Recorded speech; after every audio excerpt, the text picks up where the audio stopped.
Hello everybody, welcome back. This is Kevin with survivalistboards.com, and today we're doing a review of the past quarter.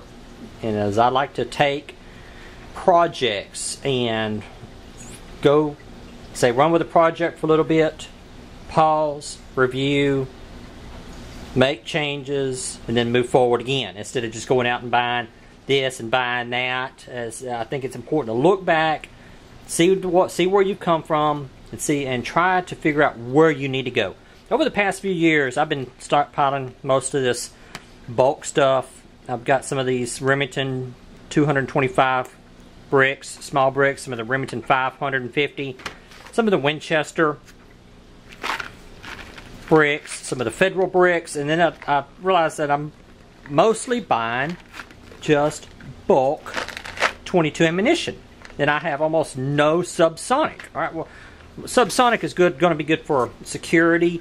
You're out in the woods around your bug out location hunting. You don't want somebody hearing the report of that 22 mile, half a mile off. You want to keep your, just try to be quiet, okay? So people in the distance don't hear you. Now this is not subsonic, but because I'm mostly stockpiling this bulk stuff, I wanted to buy some good quality or diversify my 22 stockpile ammunition.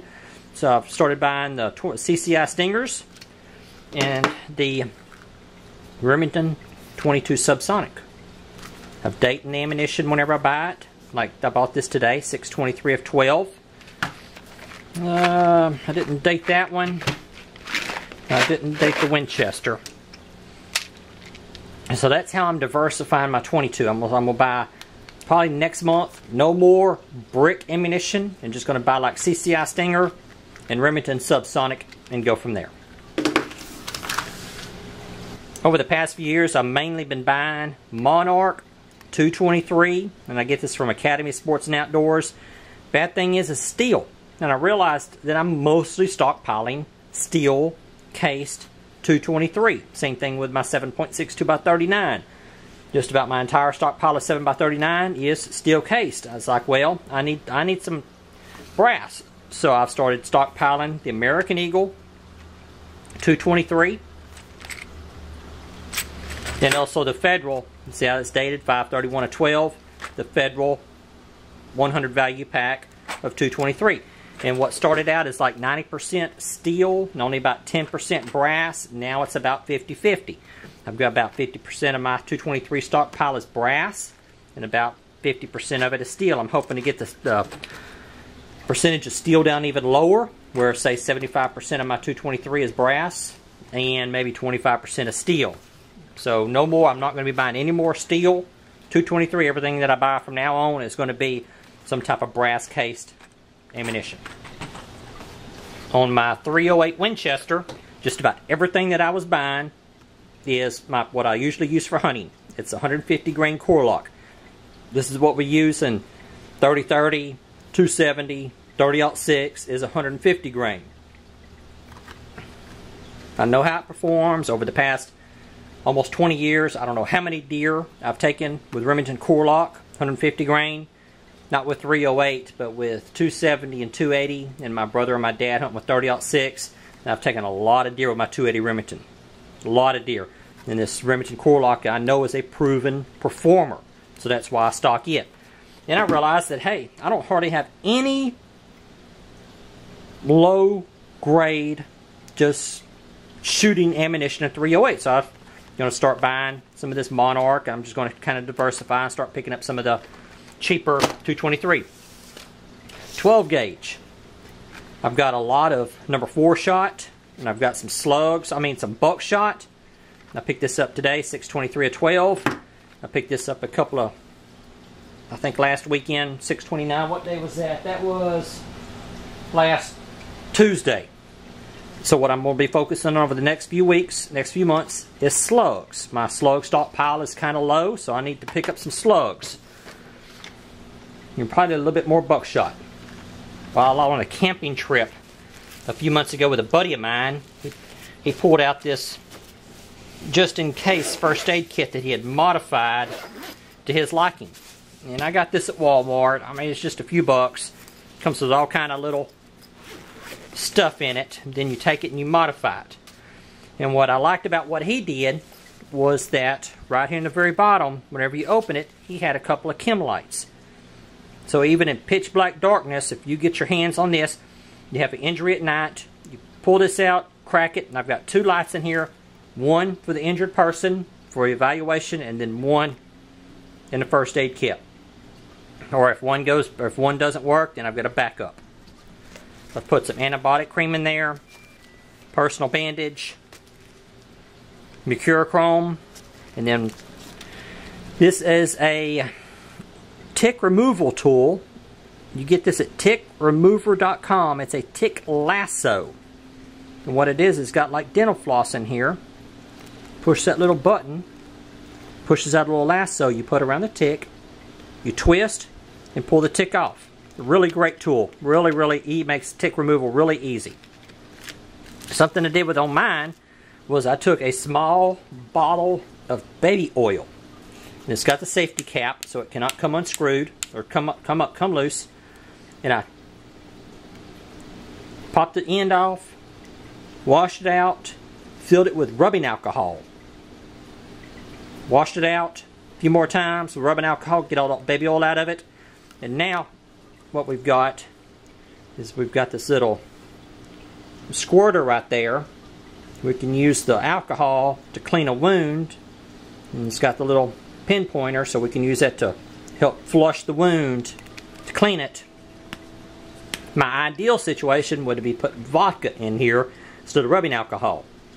That way you could wash out the wound with vodka and then give the person that's been injured a little drink, help with the pain. But my wife says that I would probably drink all the vodka, so that's probably true. I probably would. So just kind of go with the flow on that. So that's my modifications to first aid kit. My buddy's probably going to call me and say, yeah, you copied my idea. And I was like, yeah, well, yeah, I did, so what? Alright, first aid kit, and now we're going to continue stockpiling first aid supplies.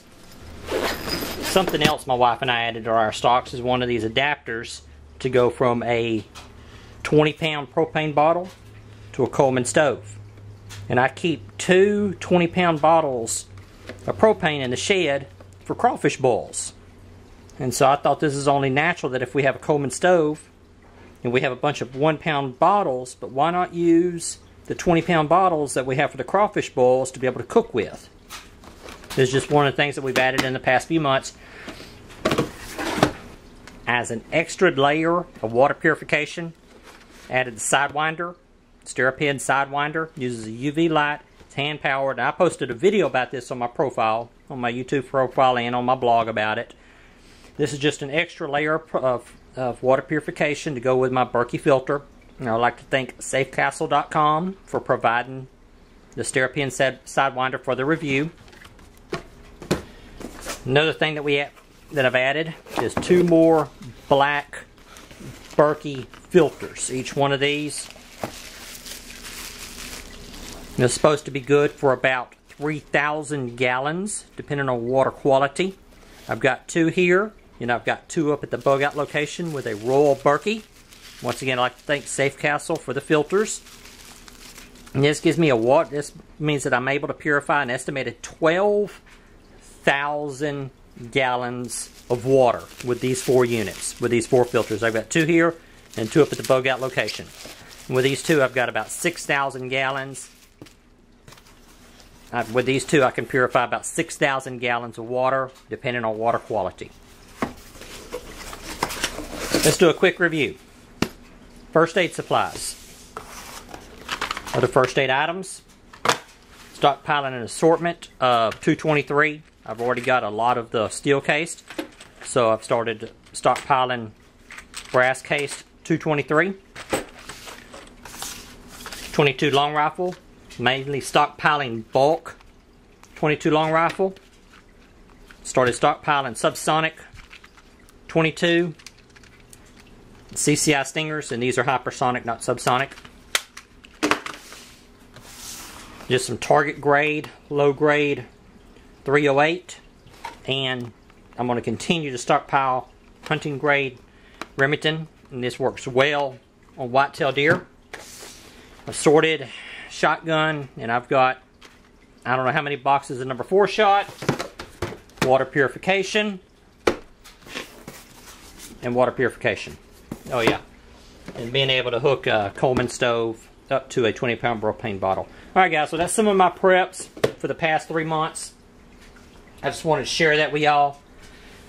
Show y'all the direction that I was going. This is my review. I'm reviewing my preps for the past 3 months. I need more first aid supplies. I'm going to continue to stockpile slugs and subsonic 22 long rifle. And that's the direction that I'm going in right now. Alright guys, visit us on the website survivalistboards.com, and I will talk to y'all later.